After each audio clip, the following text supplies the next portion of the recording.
State bank से मुतालिक bill पर सेनेट में वोटिंग के बावजूद मंजूरी रोकने का मामला। अपोजिशन लीडर शिबली फराज ने बिल पर वोटिंग का रिजल्ट जारी करने का मुतालबा कर दिया।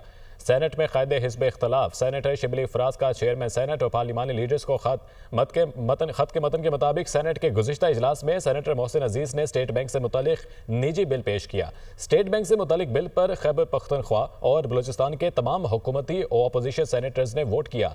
स्टेट बैंक से मुतालिक बिल पर वोटिंग हुई और अक्सरियती अरकान ने वोट दिया। डिप्टी चेयरमैन सेनेट ने हुकूमत की शिकस्त के बायस रिजल्ट जारी नहीं किया। ऐसे इक़दामात से अवाम का कानून साजी के अमल से एतमाद उठ जाएगा। सेनेट के वक़ार और अवामी एतबार को बरकरार रखने के लिए मामले का नोटिस लें। स्टेट बैंक से मुतालिक बिल पर सेनेट में वोटिंग के बावजूद मंजूरी रोकने का मामला। अपोजिशन लीडर शिबली फराज ने बिल पर वोटिंग का रिजल्ट जारी करने का मुतालबा कर दिया। सेनेट में कायदे हिस्ब इख्तलाफ। सेनेटर शिबली फराज का चेयरमैन सेनेट और पार्लिमानी लीडर्स को खत के मतन के मुताबिक सेनेट के गुज़िश्ता इजलास में सेनेटर मोहसिन अजीज ने स्टेट बैंक से मुतालिक निजी बिल पेश किया। स्टेट बैंक से मुतालिक बिल पर खैबर पख्तनख्वा और बलूचिस्तान के तमाम हुकूमती और अपोजिशन सेनेटर्स ने वोट किया।